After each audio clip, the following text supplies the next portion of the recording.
Hello, everyone. This is Tara. Welcome to my channel. If you've never been here before, I'm a 54-year-old woman embarking on a whole new second half of life. Why do I say second half of life? Because I have a sneaking suspicion I'm going to live a long time.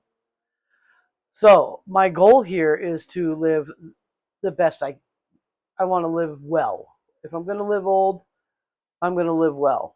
So, I am looking at all the different mistakes that I've made throughout my life and what it's done to my body thus far, and then working on reversing all of that. And I had decided to go keto and ketovore. I'm still at ketovore, but I really foresee a carnivore future for me. Why? Because meat has everything that the human body needs for total health. I'm not a doctor, but that's what I'm seeing. So there's research out there. If you want clinical research on this stuff, go see Dr. Chaffee on YouTube. He talks about it so that you know where to look. As a matter of fact, I believe he puts it in the comments, the different PubMeds and medical studies and journals and whatnot. He is a doctor and he comes from that mindset. Except for apparently he can't be bought, which is pretty cool. I don't know.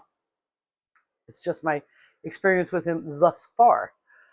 Uh, so that's what I'm doing. Today will be today will be a carnivore day.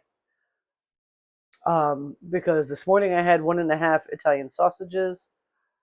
I got hungry at work and I had a jalapeno beef stick from Riverbend. Um, and I'm gonna have a New York strip tonight for dinner. And then later I'll have carnivore ice cream. I'm pretty sure. So that's where I'm at. But I did do some cool things today. I did some meal prepping. Now, I had for dinner last night the chuck roast that I had used my Instapot to make. And one of my favorite all-American dinners uh, always has been is pot roast, and that's basically what I made without all the fixings. And you know me, I will what I don't eat finish tonight, I'll eat tomorrow morning for breakfast. That's just how I roll. You know what I'm saying? There is I've run into it again, and I don't know if this will happen to you. I don't know if you're going to go and embark on this way of eating or not. But if you do, I'm curious if you have this issue, or if you are, do you have this issue? There is no chance in hell that I'm going to eat that pot roast for every meal until it's done. It's not going to happen. The same thing happened to me with the pulled pork. I had to freeze it. So basically, something like this, I'm going to consider um, a side dish. This is something that I think I'm actually going to put aside when I freeze it in a smaller portion, so it's just a little bit on my plate. Because there's just, it's too rich. I've been thinking about getting a brisket lately too, and brisket's rich. Brisket is like the ideal nutritional. And I guess it kind of ties back to, like, when I used to smoke a lot of meats. I don't even know if carnivores do that. I got to look that up. Um, Brisket, like, you just can have only so much smoked meat. You can only have so much. And then, like, the first time that I got into smoked meat, I had it all the time. And then, like, it was like 2 years I wouldn't touch it. And then I was able to have it occasionally. Like, I had to, like, re-get myself back into it and not have it all the time.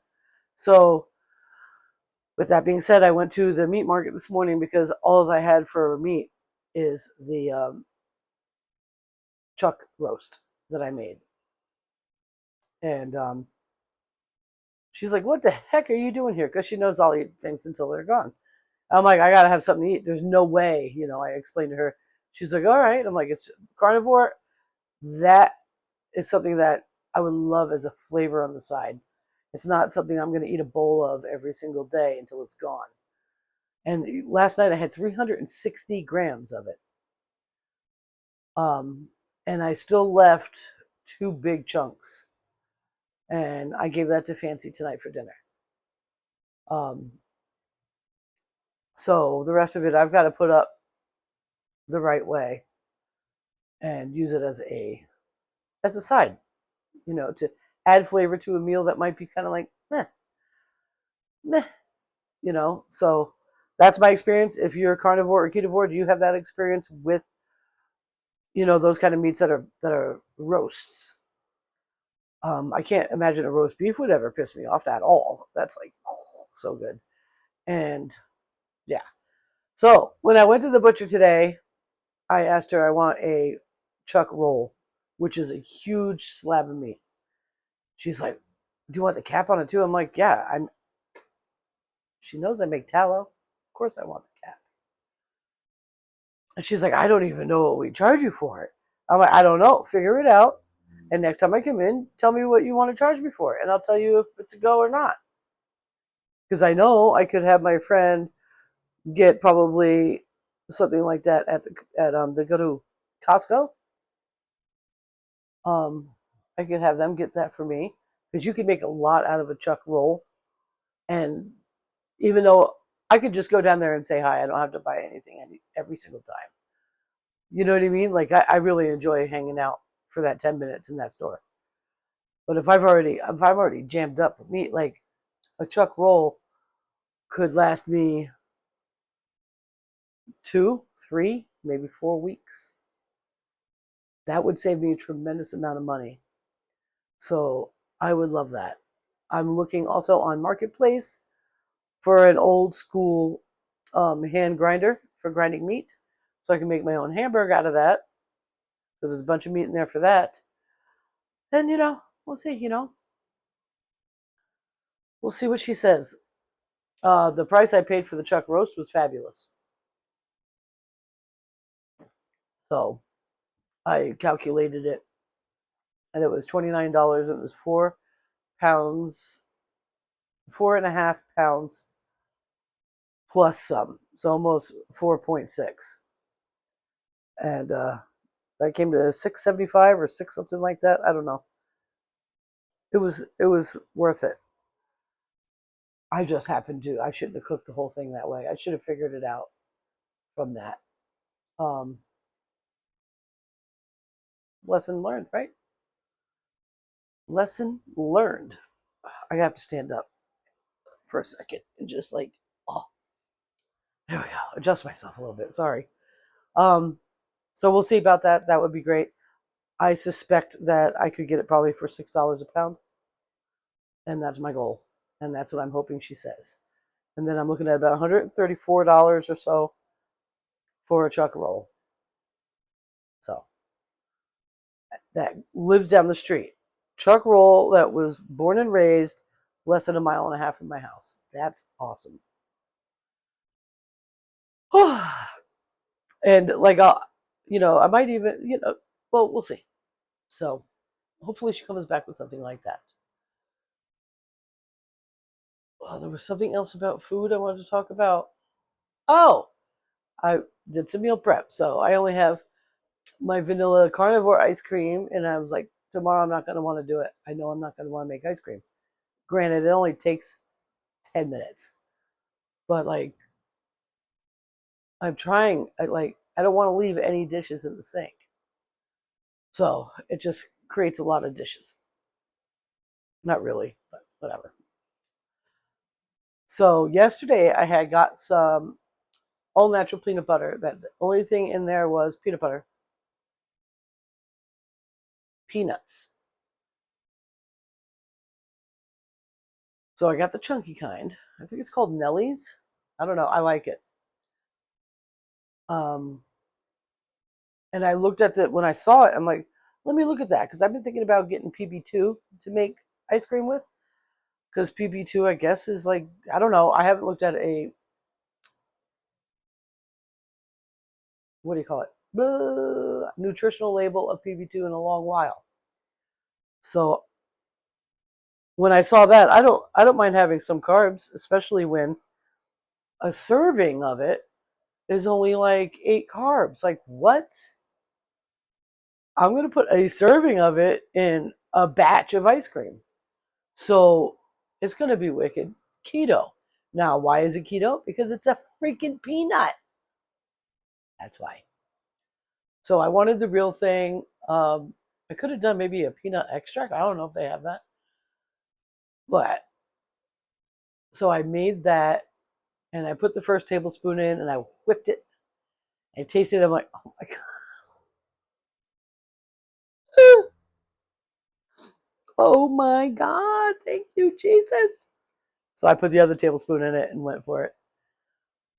And I'm so excited about that. So those will be more carbs than what I'm normally having in my ice cream as it is. So because right now they're outside of the lactate because I use heavy cream. What else? I watched a really good podcast today. I'm going to put that in the description. Um, I believe her name is Kelly. Zero Carb, My Zero Carb Life. She's awesome. She's funny. I like her. And she's a sweet little Christian girl from Tennessee, and I love that. Um, she had gone to, I guess there was a meat fest or something like that recently, and she went to that and she met people because she's got a huge YouTube channel. And this couple that she met just it beat me up one side and down the other because this is important to me. Especially if you notice I sit there like, what was I thinking? What was I gonna say? You see that? Um, when my mother, um, when things started going wrong, I'm gonna. I promise I won't cry. I promise. I promise. I know Mother's Day video was like holy deep, and like that was brutal. Um, when things started going wrong for her, we did not know. All right, let me just say that no one ever diagnosed or said a word. No one said anything. No one knew. We didn't find out until the shit hit the fan. It was absolutely ridiculous. No one said anything. We had begun because I was dealing with a severely abusive narcissist in a relationship. And so, of course, everything to me, every activity from other people, because I experienced that, comes out as narcissism. And, the time that I was out there with that narcissist, my daughter was out here and she had taken over the role because I used to care for my mom. I was her caretaker, her caregiver. Um, my daughter went through a lot with her, and my mother was extraordinarily demanding, and it was really hard. Sarah went through some shit, and so did my mom, and who knew? But when I came back to town, um, the disconnection was pretty intense with things that my mom thought of and what was told to her. Like she thought I came back to Vermont to move in with her. That was not the case at all, not even close.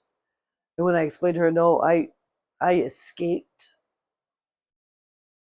and I'm here to take care of me. I am here to help you. Well, I went right to work as soon as I was right back at it. Gave my daughter a little bit of a break. She still had to share, but my mom could not quite get it. And I was like, I need a place to live. So she was trying to get, she was in retirement home, and she was trying to move up to a larger apartment so that I could live with her. And I'm like, Mom, I do not want to live with you. And it was really difficult. Um, it was very difficult. It just was really, really hard. And the amount of she had really big issues at nighttime.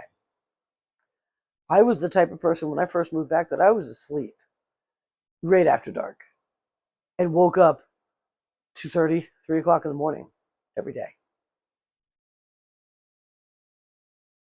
She was prime time during those hours. I actually had to set my phone so that my phone did not ring after 6:30, or I would never get to bed.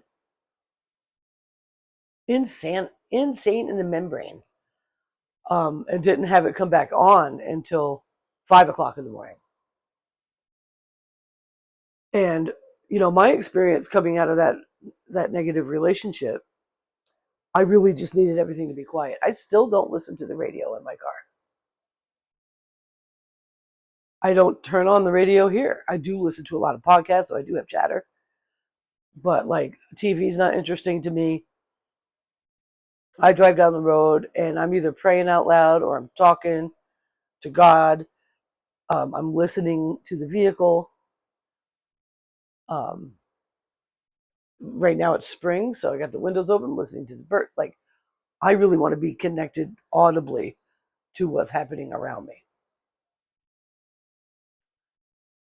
And like, that was one thing. My mom had pretty crappy hearing, and she would literally have, extra speakers on her computer. Like, there was no way I could have tolerated or handled that much noise in that time in my life. So anyway, boils down to it. Let's get to the business. She gets kidnapped by the state and all that crazy stuff. I'll tell you that story one time if you want to hear it. It was brutal.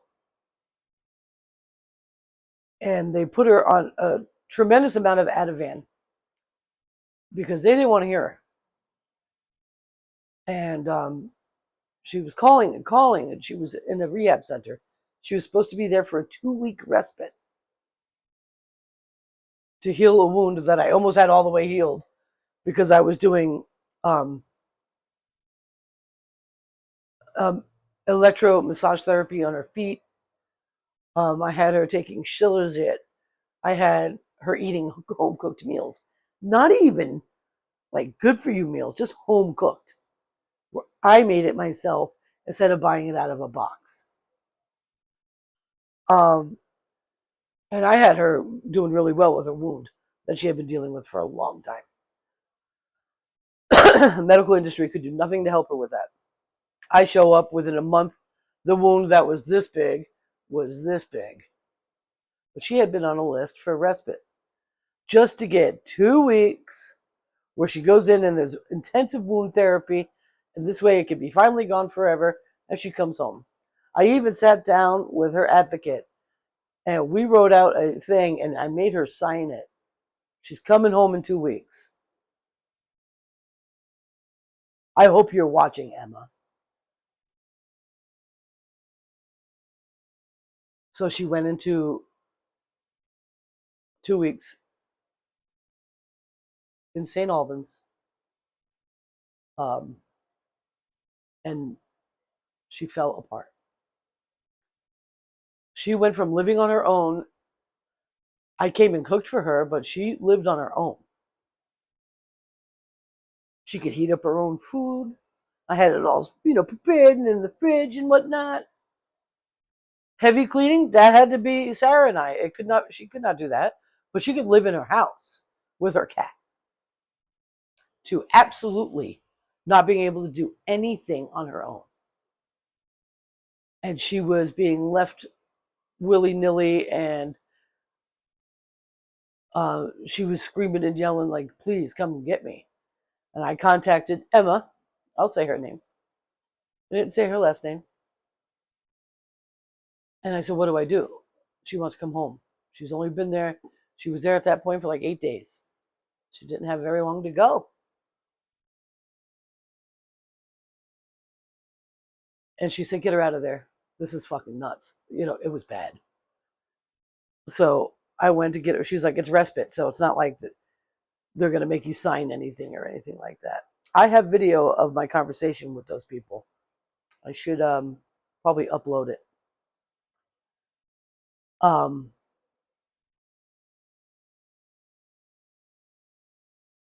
I bring her home. Shit goes sideways real quick within 48 hours. Um,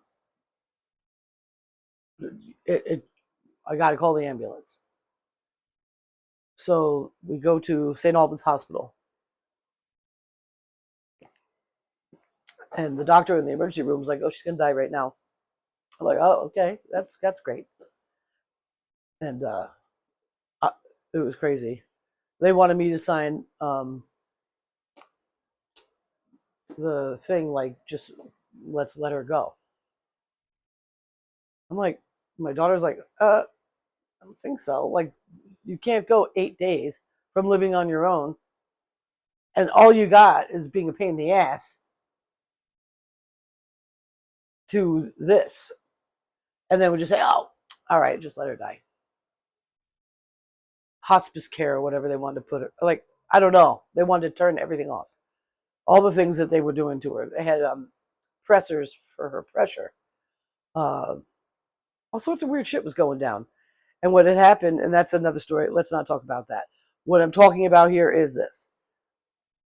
Um, she got moved to ICU. ICU is like, we don't do people that are just going to die. Do you want her here? I'm like, of course we're going to. What do you mean? Well, it says here on the chart that palliative care or whatever. I'm like, that doesn't mean I don't want you to continue to keep her alive. If she flatlines, she's done. She's got a DNR. But until that happens, you need to do everything medically you can. Oh my goodness. And so they went and did their best to do their best. She was diagnosed with Sundowners Alzheimer's. All that time that we thought she was being a narcissistic pain in the ass, that wasn't what was happening. She was literally serious. She needed help. She wasn't being a narcissist. She was literally needing the help, and she didn't want to tell anybody what was happening. That's why it went undiagnosed, even though she had nurses coming twice a week, 3 times a week to take care of her wound and monitor her situation. Don't get old in Vermont and not be perfectly healthy. Don't do it. Probably anywhere. So, but this state is special with that. So that's important to me because my mom knew, but she wouldn't tell anybody. And she did a really good job hiding it. But when the sun started going down, literally, she couldn't wrap her head around it anymore. She couldn't hold on to it, and things got really scary. She could not handle being alone. She could not, any of that stuff, the things that happened. It's horrible. If I knew then what I know now, it's unbelievable. So I'm going to put that. I want you to watch this.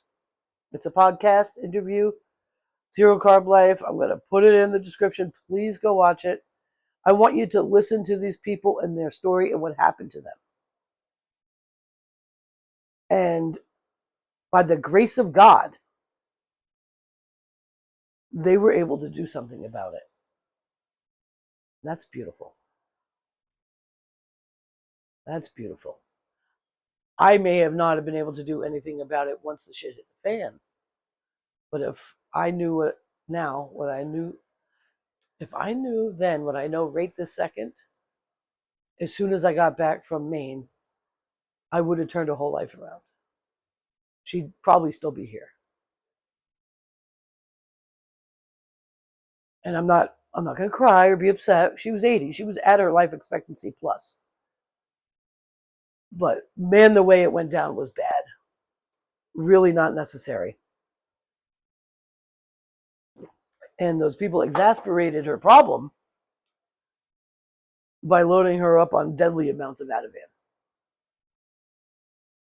And yeah. So I want to talk about that. I want you to go look at that, please. I think it's like an hour and a half, maybe less. I tend to turn a podcast on and listen to it and go, go, go, go, go. And sometimes they're 2 hours.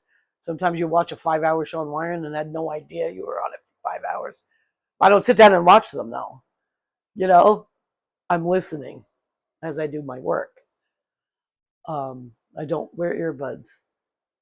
Just so you know, I don't like them. So that's important. The last thing I wanted to talk to you about today is you use it or you lose it. And this is back in the olden times, they used to say, oh, if you drink too much, you kill brain cells, they don't come back, blah, blah, blah. And what they really discovered was if you just stop using something, you will lose it, and you will also pass on that loss to your generations. So I want you to remember to use what you have, your powers, your eyesight, your hearing, your ability to stretch, all of it.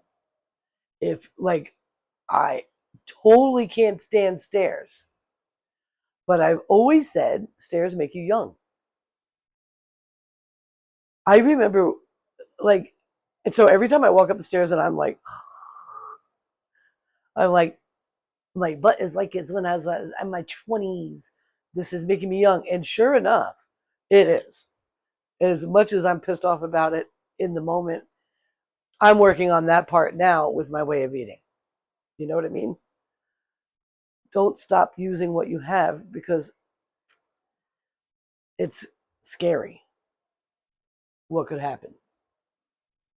Um, don't let convenience be what takes your soul.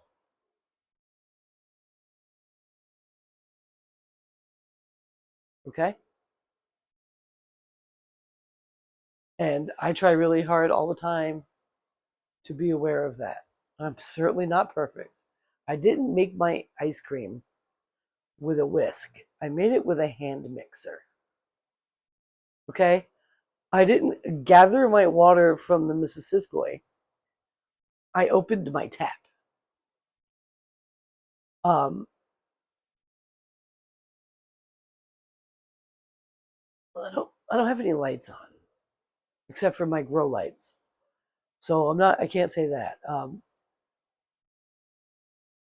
I do keep those off. I am not sitting here without electricity. I'm actually pushing air because it's getting summer's here, pushing air with my fans instead of using a fan like this.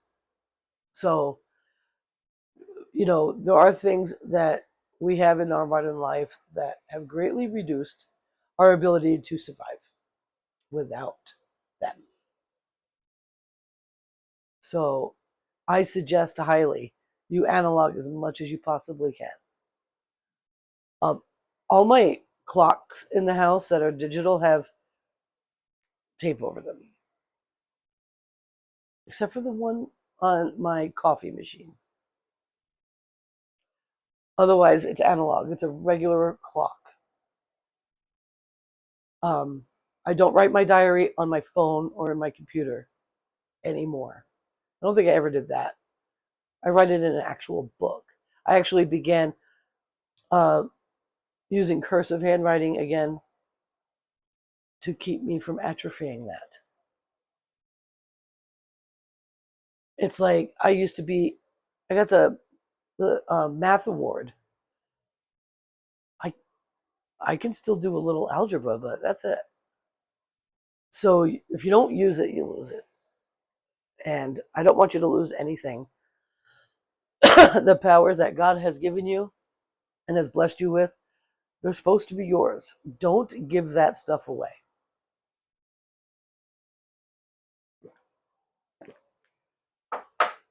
If you live on the 10th floor of a building in the city and it's starting to get hard and you want to walk the steps and you don't want to, you can't, and you got to get in the elevator, why don't you think about getting out of the city? Everything there has to be convenient. because it's hard. I don't know. So I just want to talk about that. I'll put the Greg Braden. I saw a video today when I was making dinner. um, I'm going to put that in there as well. So I'm going to shoot you off in all sorts of directions. I want to say thank you so much. Don't forget, convenience could be a killer. Like, for instance, I have a Chewy auto ship. I usually get notified that the auto ship is about to go out, and I go in and I edit my cart according to what it is I need. Somehow, some way, I missed that email, and I don't think I got one. And it shipped, and I don't need it. I won't need it for a long time. But I do need something else that I would have gotten. So I was a little pissed off at myself for that. So sometimes convenience is expensive. Sure, I might pay, $5 to $10 less per order because it's on an auto ship, but I just bought $81 worth of pet supplies that I do not need or want.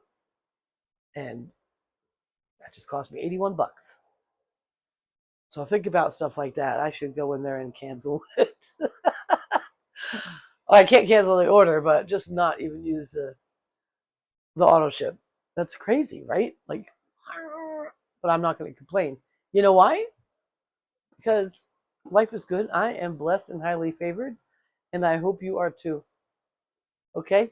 So, what am I doing? Oh, I reverse seared my New York strip. I'm going to now put it in the fry pan and I'm going to eat. Thank you so much for hanging out with me, and I will see you on the other side. By the way, pain level 1 out of 10, 10 being the worst, 1 being the best. I'd say I was probably between a 6 and a 7 today.